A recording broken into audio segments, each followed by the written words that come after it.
अभी तक हमने यूनिट 7 तक अपने सारे चैप्टर्स को कंप्लीट कर लिया। आज हम कंटिन्यू करेंगे यूनिट 8 को। हमारे चैप्टर का नाम है अशोक, यानी अब हम आज की क्लास से एम्पायर साम्राज्य के बारे में पढ़ने वाले हैं, जिसमें से आप सभी को पता है कि हमारा जो सबसे इम्पॉर्टेंट आपकी मौर्यन डायनेस्टी होती है हमारे एंशियन हिस्ट्री में और अच्छी खासी सेंट्रलाइज है, तो इससे रिलेटेड बहुत इंपॉर्टेंट क्वेश्चन आपको देखने को मिलेगा। तो इस वीडियो को एंड तक जरूर देखना। कोई डाउट या क्वेरी आप कमेंट के थ्रू पूछ सकते हैं। आइए चलिए स्टार्ट करते हैं अपने इस चैप्टर को। देखो, अगर हम यहाँ पर बात करें कि जैसे कि आप सभी जानते हो कि मौर्यन डायनेस्टी एक बड़ा साम्राज्य है, और यहाँ पर आप देख सकते हो कि ये जो इमेज हम देख रहे हैं लायन की, तो यहाँ पर देवर कार्व्ड इन स्टोन। किससे है? देवर कार्व्ड इन स्टोन, और ये place on the type of massive stone pillar, जो कि सारनाथ में, कहाँ पर है? सारनाथ में। हमारे एग्जाम में ये पूछा जाता है, तो याद रखना। इसमें से सबसे इंपॉर्टेंट जो आपके ग्रेटेस्ट रूलर है वो अशोक है, जो कि आपको पता है मौर्यन डायनेस्टी के 3rd नंबर के रूलर है। ठीक है, जिन्होंने आपके इंस्क्रिप्शन यानी अभिलेख या शिलालेख को इंस्क्राइब किया था, लाइक आपके पिलर्स पे, साथ ही साथ में रॉक सरफेस पर भी। और यहाँ पर जो हमारे इंस्क्रिप्शन में अगर हम बात करें तो ये सारे जो हमारे इंस्क्रिप्शन है इसको लिखा गया, और यहाँ पर अब बात करी जाएगी कि आखिरकार हम अपने किंगडम को एम्पायर क्यों कहते हैं। तो यहाँ पर एम्पायर के बारे में आपके बताया गया कि हमारे इस मौर्यन डायनेस्टी या मौर्यन एम्पायर की शुरुआत किसने की थी? अशोक के जो ग्रैंडफादर थे, जिनका नाम था चंद्रगुप्त मौर्य। चंद्रगुप्त मौर्य ने आपकी मौर्यन डायनेस्टी को स्टैब्लिश किया था आज से 2300 साल पहले। और चंद्रगुप्त मौर्य ने यहाँ पर अकेले ही इस मौर्यन डायनेस्टी को स्टैब्लिश नहीं किया था, उन्होंने किसकी हेल्प ली थी? जिन्हें आप चाणक्य या कौटिल्य के नाम से जानते हो, इनके सपोर्ट से इन्होंने क्या किया था? आपके मौर्यन डायनेस्टी को स्टैब्लिश किया था। और अगर आपको ये बात, जो चीज़ें हम ये कर रहे हैं, तो ऑब्वियसली इससे रिलेटेड हमें कोई ना कोई प्रमाण यानी सोर्सेज देखने को मिलते हैं। तो कौटिल्य नहीं तो अर्थशास्त्र, जो चाणक्य जो है अपनी जो आइडियाज़ लिखते हैं वो अर्थशास्त्र में लिखते हैं। ठीक है, तो चाणक्य या कौटिल्य की जो बुक है अर्थशास्त्र, इसमें ये सारी चीज़ें आपको देखने को मिलती है। अर्थशास्त्र की अगर हम बात करें तो इसमें हमारे मौर्यन की इकोनॉमिक यानी यहाँ की अर्थव्यवस्था कैसी थी, यहाँ के एडमिनिस्ट्रेशन यानी यहाँ का प्रशासन कैसा था, ये सब कुछ चाणक्य यानी कौटिल्य ने हमें यहाँ पर बताई थी। नेक्स्ट में हम जो बॉक्स देख रहे हैं इसमें ये चीज़ यहाँ पर मेंशन की जा रही है कि आपकी जो ये डायनेस्टी का मीनिंग, तो ये बॉक्स भी बहुत इंपॉर्टेंट है, एग्जाम में ये सारी चीज़ें भी पूछी जाती है। तो यहाँ पर बताया जा रहा है डायनेस्टी का मतलब क्या होता है कि जब कोई भी मेंबर आपका सेम ही परिवार से होगा और वो राजा बनता है। तो यहाँ पर हमें जैसे कि पता है कि ये जो इनकी पोजीशन होती है वो क्या होती है? आपकी हायरार्की होती है, यानी कि नेक्स्ट जो अभी पोजीशन है अगर फादर के पास है फिर वो सन पर जाएगी, फिर वो और आगे पास होगी, फिर सन पे, इस तरीके से ये पोजीशन जो है बनी रहती है। तो उसी को हम डायनेस्टी कहते हैं। जैसे कि आपने देखा कि हमारे मौर्यन डायनेस्टी के जो रूलर है वो चंद्रगुप्त मौर्य है। उनके मरने के बाद जो नेक्स्ट रूलर बने उनके बेटे का नाम था बिंदुसार। बिंदुसार के बाद नेक्स्ट जो रूलर बने थे वो थे अशोक। तो अशोक जो है वो बिंदुसार के सन थे। ठीक है, यहाँ पर एक इंपॉर्टेंट चीज़ याद रखना कि चंद्रगुप्त मौर्य जो है कौन से रिलीजन, कौन से धर्म में बिलीव करते थे, किसको फॉलो करते थे? तो वो था जैनिज्म, जैन धर्म। बिंदुसार की बात करें तो ये आपके आजीविका। ठीक है, और अशोक जो है आपके बिफोर कलिंग वॉर, ये आपके जैनिज्म को फॉलो करते थे, लेकिन कलिंग वॉर के बाद अगर आप देखोगे तो इन्होंने आपके बौद्ध धर्म को बढ़ावा दिया और बौद्ध धर्म को इन्होंने फॉलो किया, और आज इसका अच्छा खासा विस्तार भी किसने करवाया था? अशोक ने। कैसे? आपके स्तूप और मोनास्ट्रीज बनवा के। ये चीज़ें आपको याद रखनी है। आगे बात करेंगे। नेक्स्ट पे अगर हम देखोगे तो यहाँ पर हमारे अशोक ने जो हमारे इंस्क्रिप्शन, जो शिलालेख फाउंड किए थे, इसमें मार्क्ड है रेड डॉट। इंपॉर्टेंट है, आप देखोगे कि हमें जो अशोक के इंस्क्रिप्शन देखने को मिलते हैं उसमें रेड डॉट्स आपको देखने को मिलेगा, इंक्लूडिंग उसमें आपको एम्पायर के नेम भी, उसमें जो कंट्री है ना, कौन से देश थे, वो सब कुछ हमें अशोक के इंस्क्रिप्शन में देखने को मिलता है। आज अगर हम बात करते हैं तो यहाँ पर बहुत सारी सिटीज़ आपको इस एम्पायर में देखने को मिलेगी, जैसे कि जो इसकी पहली कैपिटल है पाटलिपुत्र, तक्षशिला, उज्जैन। तक्षशिला की बात यहाँ पर बताई गई है कि ये क्या है? Gateway to the north west. याद रखना, एग्जाम में नॉर्थ ईस्ट, नॉर्थ साउथ कुछ भी कर देते हैं, लेकिन क्या होगा? तक्षशिला क्या है? Gateway to the north west. इसमें आपका सेंट्रल एशिया भी इंक्लूड होता है। यहीं अगर आप उज्जैन की बात देखोगे तो ले ऑन द रूट, ये कहाँ से जाएगा? From north to south India.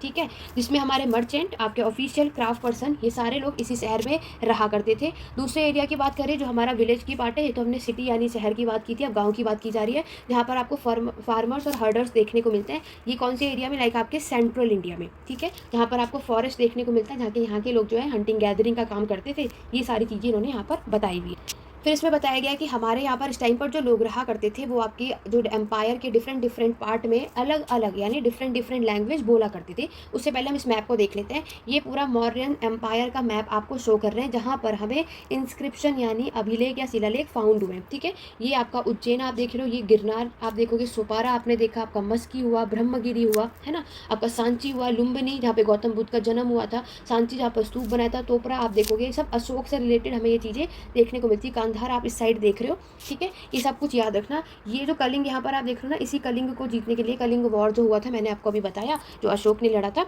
ये सारी बातें आपको याद रखनी है। तो यहाँ पर जितने भी रेड डॉट हैं वो बताया गया है कि इंस्क्रिप्शन आपको कहाँ कहाँ पर फाउंड हुए हैं, तो ये याद होना चाहिए। और ये जो ब्लैक डॉट दिख रहा है ये सारे के सारे इंपॉर्टेंट सिटीज़ है। लाइक मैंने अभी आपको उज्जैन, तक्षशिला, जो ब्लैक डॉट पाटलिपुत्र जो अभी मैंने ऊपर भी आपको पढ़ाया है, ये क्या थे, इंपॉर्टेंट शहर थे और ये मौर्यन डायनेस्टी की कैपिटल यानी राजधानी है। क्लियर हुआ? चलिए, तो हमने देखा कि यहाँ के लोग जो हैं अलग अलग लैंग्वेजेस भी बोला करते थे और different kind of food, different kind of cloth, overall सबका अपना अलग अलग कल्चर आपको देखने को मिलता है। नेक्स्ट यहाँ पर जो पैराग्राफ है इसमें पूछा गया है कि हमारा जो एम्पायर है वो आपके किंगडम से अलग कैसे है। तो देखो, emperor need more resources.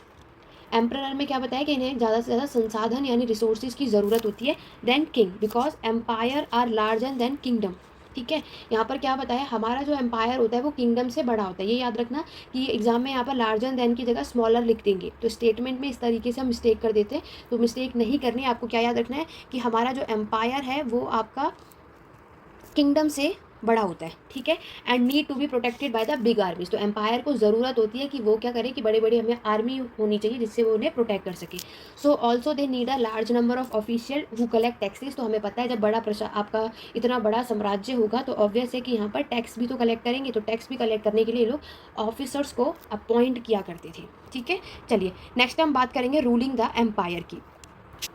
Empire में आपसे पूछा जा रहा है कि यहाँ पर कौन रूल करता था। तो अभी हमने एक चीज़ देखी कि एम्पायर जो है वो बहुत बड़ा होता है। ठीक है, तो अलग अलग पार्ट पर अलग अलग यहाँ तरीके से यहाँ पे रूल किया जाता था। जैसे कि मैंने आपको बताया पाटलिपुत्र जो कि मौर्यन डायनेस्टी की कैपिटल है, ये आपके was under the direct control of the emperor. तो इस टाइम पर जो राजा होंगे तो डायरेक्टली वो इसी के अंडर पर यहाँ पर रूल किया जाता था। यहाँ पर आपके ऑफिसर्स को अपॉइंट किया गया था जो कि आपके टैक्स कलेक्ट करते थे फार्मर से, हर्डर से, क्राफ्ट पर्सन से, इवनली ट्रेडर से भी, और जो लोग विलेजेस यानी गाँव में रहते थे और आपके टाउन में रहते थे उस जगह से भी। तो ऑफिसर्स का काम क्या था कि वो लोग पनिश भी कर सकते थे अगर कोई भी ऐसा मेंबर है जो कि इनके रूल्स रेगुलेशन, इनके लॉ को अगर कोई इनकी आज्ञा नहीं मानेगा तो उनको पनिशमेंट भी करते थे। ठीक है, और ये सारी चीज़ें आपको याद रखनी है। उसके बाद आपको यहाँ पर जासूस भी, स्पाइस भी देखने को मिलते हैं ताकि इनका काम होता है, क्योंकि जासूस का काम क्या होता है ये सब बात आप सभी बहुत अच्छे तरीके से समझ सकते हो। इसी तरीके से हम देखते हैं कि आपके प्रोविंस प्रांतीय लेवल की जो कैपिटल है लाइक आपकी तक्षशिला और उज्जैन, यहाँ पर भी हम देखते हैं कि इनका जो पूरा कंट्रोल है आपके पाटलिपुत्र से हमें देखने को मिलता है। फिर नेक्स्ट जो बात की जा रही है वो है आपका रॉयल प्रिंस जो होते हैं were after sent as governor, local custom and rule were probably followed. देखो यहाँ पर हमारे जो मौर्यन सेन की कोशिश रही है कि ये अपना कंट्रोल जो है रोड पर, रिवर पर बना सके, क्योंकि एक इंपॉर्टेंट आपका जो ट्रांसपोर्ट है, जो चीज़ें हैं, क्योंकि यहाँ से फिर ये क्या करते हैं अपने रिसोर्सेज को कलेक्ट करते हैं, टैक्सेस लेते हैं। ये देखो ये वाला जो पैराग्राफ आप यहाँ पर देख रहे हो ये बहुत इंपॉर्टेंट है, सीटेट के एग्जाम में कई बार पूछा भी जा चुका है। अर्थशास्त्र में आपके कौटिल्य या चाणक्य ने ये चीज़ बताई है। नॉर्थ वेस्ट ये जो है बहुत इंपॉर्टेंट है। नॉर्थ वेस्ट में क्या मिलता है? ब्लैंकेट। नॉर्थ वेस्ट किस चीज़ के लिए सबसे ज़्यादा फेमस है? आपके ब्लैंकेट यानी कंबल के लिए। साउथ इंडिया की बात करें तो ये आपके गोल्ड एंड प्रीसियस स्टोन के लिए। मैच दी फॉलोइंग के थ्रू ये चीज़ें पूछी जाती हैं, स्टेटमेंट वाइज भी, कभी कभी ये अपोजिट करके भी पूछ लेते हैं। तो ये सारी चीज़ें याद रखना, जो भी चीज़ें मैं इंपॉर्टेंट बता रही हूँ कि बहुत ज़्यादा इंपॉर्टेंट है, उसे आपको अपने जहाँ भी आप नोट कर रहे हो, नोट्स बना रहे हो, उसको ज़रूर याद रखना। अर्थशास्त्र में क्या बताया? नॉर्थ वेस्ट में इंपॉर्टेंट है ब्लैंकेट, नॉर्थ साउथ इंडिया में आपका गोल्ड और प्रीसियस स्टोन। ठीक है, ये चीज़ें हमें याद रखनी है। आगे बढ़ेंगे, नेक्स्ट आपको ट्रिब्यूट का मीनिंग यहाँ पर देखने को मिलेगा। टैक्सेस की बात यहाँ पर की जा रही है। तो मैंने आपको बताया कि tribute was collected as and when it was possible from people who gave a variety of thing more or less willingly. तो वो जितना भी वो दे सकते हैं उसके अकॉर्डिंगली यहाँ पर बात की जाती है। तो यहाँ पर अभी आपने देखा कि जो लोग हैं वो कुछ जगहों पर, देखो यहाँ पर ऐसा क्या कि आपको एलिफेंट, टिम्बर, हनी, वैक्स, तो ये सब क्या करते हैं यहाँ पर बताया गया है। There were also the forest region. तो यहाँ पर कुछ जंगल वाला एरिया भी आपको देखने को मिलता है। यहाँ पर लोग जो है इन जगहों पर रहते हैं, कुछ यहाँ पर मोर और लेस इंडिपेंडेंट हमें देखने को मिलता है। तो ये मोर एक्सपेक्टेड टू क्या प्रोवाइड करते हैं? आपके एलिफेंट, टिम्बर, हनी, वैक्स, किसको? आपके मॉरियंस के ऑफिशियल्स को। नेक्स्ट जो हमारा बॉक्स है इसमें बहुत ही इंपॉर्टेंट बॉक्स है, इसको भी हम कवर करेंगे, लेकिन उससे पहले हम आगे भी कुछ और चीज़ें देख लेते हैं। यहाँ पर आपके अशोक के बारे में बताया जा रहा है, लेकिन चलिए पहले बॉक्स को कवर कर लेते हैं सीक्वेंस में, ताकि आपको किसी भी तरीके की कोई प्रॉब्लम ना आए। देखो यहाँ पर क्या बताया जा रहा है, यहाँ बताया जा रहा है कि मजिस्थिनीज, अभी मैंने आपको बताया मौर्यन डायनेस्टी में एक तो कौटिल्य का नाम आपको याद रखना है, दूसरा मजिस्थिनीज कौन थे? ये ग्रीक अम्बेसडर थे who was sent to the court of Chandragupta by Greek ruler of West Asia name Seleucus Nicator. Very important box, यहाँ से भी आपके सीटेट में कई बार एग्जाम में आ चुका है और ये बहुत बेसिक सी चीज़ें थी जो आपको ऑलरेडी पता होगा कि आपके मजिस्थिनी जो कि ग्रीक अम्बेसडर थे आपके चंद्रगुप्त मौर्य के टाइम पर, और यहाँ पर इन्हें भेजने वाले पर्सन कौन थे? Seleucus Nicator. ठीक है, अगर हम मजिस्थिनीज की बात करें तो आपको पता है कि इन्होंने एक बुक लिखी थी, इनकी बुक का नाम था इंडिका। तो यहाँ पर इन्होंने हर एक चीज़ बताई हमारे मौर्यन के समय की, कि इकोनॉमी, एडमिनिस्ट्रेशन जो है, ये सब कुछ इन्होंने अपनी बुक में मेंशन किया था इंडिका में। ठीक है, तो ये चीज़ें आप यहाँ पर देखोगे। और यहाँ पर इन्होंने जो इंपॉर्टेंट चीज़ थी आपकी, इसके अकॉर्डिंग याद रखना, पाटलिपुत्र जो आज मॉडर्न टाइम पर पटना है, याद रखना। और यहाँ पर अगर मैं मजिस्टनीस की बात करूँ तो इन्होंने बताया कि ये बहुत ही लार्ज और ब्यूटीफुल सिटी है। इसके आसपास आप एक मॉसिव वॉल भी देखोगे, और कम से कम 570 टावर्स और 64 गेट थे। आपके जो घर होते थे उसमें 2 से 3 मंजिलें स्टोरी आपको देखने को मिलती है, जो कि आपकी लकड़ियों से और मड ब्रिक से बनी हुई होती थी। जो राजाओं के महल होते थे वो भी लकड़ियों के बने हुए होते थे, अच्छे खासे स्टोन कार्विंग से डेकोरेटेड थे। उसके आसपास आपको गार्डन भी देखने को मिलेगा, और जहाँ पर ये आपके बर्ड्स को भी रखते थे। ये सारी चीज़ें मजिस्टनीज ने अपनी बुक इंडिका में मेंशन की है। क्लियर हो गया? चलिए आगे बढ़ते हैं। नेक्स्ट हम बात करेंगे अशोक, जो कि एक यूनिक रूलर है, और अभी हमने बात कर ही ली। यहाँ पर देखो, मोस्ट फेमस रूलर जो है हमारे मॉडर्न डायनेस्टी के, वो अशोक हैं। ये पहले ऐसे राजा हैं जिन्होंने कोशिश की है लोगों तक अपने मैसेज पहुंचाने की, वो भी इंस्क्रिप्शन, अभिलेख के थ्रू। तो अशोक के इंस्क्रिप्शन जो लिखे गए वो प्राकृत भाषा में लिखे गए, इवनली आपके ब्रह्मी स्क्रिप्ट में। ठीक है, प्राकृत भाषा, और कौन सी स्क्रिप्ट थी? ब्रह्मी स्क्रिप्ट। यहाँ पे खरोष्टी स्क्रिप्ट भी लिख सकते हैं, प्राकृत की जगह संस्कृत, पाली लैंग्वेज लिख सकते हैं। लेकिन आपको याद रखना है कि ये जो इंस्क्रिप्शन है प्राकृत भाषा में लिखा गया था, और आपके ब्रह्मी स्क्रिप्ट में। ऐसा नहीं है कि इंस्क्रिप्शन जो है वो आपका सिर्फ एक ही लैंग्वेज में लिखा गया है, और भी बहुत सारे लैंग्वेजेस में हमें इंस्क्रिप्शन देखने को मिलते हैं, बट स्टार्टिंग में जो आपको देखने को मिलता है वो प्राकृत लैंग्वेज में और ब्रह्मी स्क्रिप्ट में। फिर मैंने आपको बताया कि अशोक का वॉर हुआ था कलिंग वॉर। तो कलिंग जो है ये सबसे एंशिएंट नेम है आपके कोस्टल ओडिशा का, ये भी याद रखना है। और अशोक ने यहाँ पर आपके कलिंग वॉर किया था, और वो जीत भी चुके थे। और मैंने आपको बताया कि वो ब्लड स्टेट, खून खराबा को देख करके फाइनली इन्होंने डिसाइड किया था कि अब वो किसी भी तरीके का बैटल या युद्ध नहीं लड़ेंगे। ठीक है, ये चीज़ आपको याद रखनी है। तो अशोक ने क्या किया कि क्योंकि देखो साम्राज्य का विस्तार करना है तो लड़ाइयाँ, युद्ध तो लड़नी पड़ेंगी। लेकिन कलिंग वॉर के बाद उन्होंने वो पूरे प्रॉपर तरीके से मना कर दिया कि अब मैं अपने साम्राज्य का विस्तार करूँगा तो, लेकिन बैटल के थ्रू नहीं, धर्म के थ्रू। ठीक है, उसी से इन्होंने अशोक धम दिया था। अशोक के जो धर्म है ना, उसके बारे में भी हम आगे बात करेंगे। उससे पहले अशोक के इंस्क्रिप्शन को आप यहाँ पर चेकआउट कर सकते हो, कि जिसमें हमें कलिंग वॉर के पूरा अच्छे से डिस्क्राइब किया गया। अशोक ने आपके जो डिक्लेयर कर दिया था, हमारे इंस्क्रिप्शन उन्होंने लिखे। 8 ईयर्स लगे जब उन्होंने आपके कलिंग को फाइनली जीत लिया था, जिसमें आप देखोगे कम से कम 1 लाख से उससे ज़्यादा लोग जो कैप्चर, और इसमें 1 लाख से ज़्यादा लोग मारे जा चुके थे। ठीक है, और उस टाइम पर ये जीत गए थे। इंडिपेंडेंट लैंड जो थी वो यहाँ पर जीत चुके हैं, लाखों लोग यहाँ पर मारे जा चुके हैं, कुछ लोगों को उन्होंने कैदी भी बना लिया था। ये सारी बातें फिर मैंने आपको ये जीतने के बाद इन्होंने आपको ये जो धम है ना, यानी धर्म दिया, क्योंकि यहाँ पर अब इन्होंने डिसाइड किया था कि मैं, और फिर आप देखोगे कि इन्होंने बुद्धिज़्म, बहुत धर्म को भी फैलाया। बहुत इंपॉर्टेंट चीज़ जो आप सभी स्किप कर देते हो वो ये है कि जो धर्म है, धम वर्ड आप देखो ये प्राकृत वर्ड है, और जो धर्म होता है वो होता है आपका संस्कृत। ठीक है, जिसे आप क्या कहते हो? रिलीजन। रिलीजन मतलब क्या होता है? आपका धर्म। रिलीजन मतलब हमारा धर्म ही तो होता है। तो यहाँ पर जो धर्म वर्ड है वो संस्कृत है, धम वर्ड जो है वो प्राकृत है। एग्जाम में पूछा जाता है धम वर्ड क्या है, तो ये प्राकृत है, not a Pali language. Sanskrit में इसको हम धर्म कहते हैं। अब बात करते हैं अशोक धम में हमें क्या देखने को मिलता है। देखो उससे पहले यहाँ देखो, रामपुरवा जो बुल आपको यहाँ पर देखने को मिल रहा है। ठीक है, ये आप देखोगे ये फाइनली पॉलिश स्टोन स्क्रिप्चर है। ये भी हमारे मॉडर्न पिलर, जो कि आपको रामपुरवा में, बिहार में देखने को मिलता है। आज वहाँ पर राष्ट्रपति भवन है। ठीक है, राष्ट्रपति भवन में ये चीज़ आपको देखने को मिलती है। ये सब कुछ पुरानी चीज़ें हैं, ऑलरेडी आपको बेसिक सी चीज़ पता होनी चाहिए। इससे इंपॉर्टेंट चीज़ें मैंने आपको क्या बताया, जो रामपुरवा बुल है ये कहाँ पर मिलेगा? बिहार में। आज now has been placed in, कहाँ पर? राष्ट्रपति भवन में। ये जो आपको रामपुरवा बुल है ये देखने को मिलता है, राष्ट्रपति भवन में इसको प्लेस कर दिया गया है। अशोक के धम की बात करें, डिड नॉट इन्वॉल्व वर्शिप। तो देखो याद रखना, अशोक की जो धम है इसमें कोई आप पूजा नहीं करेंगे, हम किसी भी तरीके की वर्शिप की बात नहीं की गई है किसी भी देवी देवताओं की, और ना ही किसी भी तरीके के हम सेक्रीफाइसेस यानी किसी भी तरीके के हम बलिदानों के परफॉर्म की बात की जा रही है। यहाँ पर इन्होंने कोशिश करी है, a father tries to teach his children, he had a duty to instruct his subject. यहाँ पर इनकी कोशिश क्या है? तो यहाँ पर हमारे जो अशोक हैं वो आपके गौतम बुद्ध के टीचिंग से बहुत ही ज़्यादा इंस्पायर हैं। गौतम बुद्ध की टीचिंग क्या थी, इससे पहले वाले चैप्टर में आपको मैं क्लियर कर चुकी हूँ। अगर आपने वो वीडियो नहीं देखी है ज़रूर देखना, प्लेलिस्ट को आप ओपन करेंगे सारे चैप्टर्स आपको सीक्वेंस में मिल जाएंगे। यहाँ पर आप देखोगे कि सबसे बड़ी प्रॉब्लम थी यहाँ पर कि अभी ने क्या करना है, अपने इस रिलीजन को फैलाना है। ठीक है, एनिमल व सेक्रीफाइस, स्लेव, सर्वेंट वर इल ट्रीटेड। क्योंकि अभी क्या था, जो हमारे अशोक इतने देख चुके हैं कि यहाँ पर हमारे लोग में लड़ाई झगड़े और जानवरों की बलि चढ़ाई जाती है, स्लेव सर्वेंट्स के साथ इतने बुरे तरीके से ट्रीट किया जाता है। यहाँ पर लड़ाइयाँ आप हर जगह देखोगे, हर कोई एक दूसरे से लड़े जा रहे हैं। अशोक की कोशिश है कि वो सारी इन प्रॉब्लम को सॉल्व कर सके। तो उसी के लिए इन्होंने एक ऑफिसर्स को अपॉइंट किया था, जिनका नाम धम के लिए महामता, ठीक है, महामत्या भी कहते हैं। तो महामत इन्होंने इसको अपॉइंट किया था, who went from place to place teaching people about Dhamma. तो इनका काम क्या था, इनका काम था कि ये हर जगह जा जाकर जो धम्म की जो टीचिंग है उसके बारे में बताएं। अशोक ने अपने मैसेजेस को इंस्क्राइब किया था रॉक पे, पिलर्स पे, ठीक है, ताकि वो लोगों तक इन चीज़ों को बता सके, ताकि जो लोग भी इसको नहीं पढ़ सके उन सब के लिए भी बात यहाँ पर की गई। अशोक ने क्या किया, अपने मैसेंजर को भेजा था धम्म के बारे में बताने के लिए। इवनली कहा सीरिया, इजिप्ट, ग्रीस और श्रीलंका में भी इन्होंने अपने बच्चों को भी, सन और डॉटर को भी भेजा था अपने बुद्धिज़्म बौद्ध धर्म को, अशोक को का जो धम्म है इसको बताने के लिए। इसीलिए उन्होंने बहुत सारे रोड्स, डग वेल्स, आपके रेस्ट हाउसेस इसको भी बिल्ड करवाया। साथ ही साथ मेडिकल ट्रीटमेंट का अरेंजमेंट भी कराया था ह्यूमन बींग्स के साथ साथ एनिमल्स के लिए भी, क्योंकि यहाँ पर अब अशोक जो है वो सारी चीज़ों को सही करना चाहते थे। इस पर इनका मेन फोकस रहा है। अशोक का जो मैसेज मैंने आपको क्या बताया, इनकी मेन कोशिश है कि यहाँ पर अब क्या किया जाए, हमें रिस्पेक्ट करना चाहिए बड़ों का, ठीक है, हमें ब्राह्मण्स का भी रिस्पेक्ट करना चाहिए। हमें क्या करना है, क्योंकि यहाँ पर हमें कोशिश है हमें किसी के साथ बुरा ट्रीट नहीं करना चाहिए, क्योंकि ये सब कुछ ये यहाँ पर समझाना चाहते हैं, ठीक है। ये आपको याद रखना है। जो हमारे पंडित जवाहरलाल नेहरू है, आपको पता है हमारे इंडिया के फर्स्ट मिनिस्टर हैं, इन्होंने लिखा है his edicts still speak to us in a language we can understand and we can still learn much from them. तो यहाँ पर क्या होगा कि इसको इस तरीके की इन भाषाओं में लिखवाया गया ताकि हर कोई से ईजिली से समझ सके। तो वो आपके पहले तो ब्राह्मी स्क्रिप्ट में लिखा, मैंने आपको बताया, फिर आपकी देवनागरी जिसको आप हिंदी, फिर बंगाली, मलयालम, तमिल, हर जगहों में आप ये चीज़ अब देखने को आपको मिलेगा, ठीक है।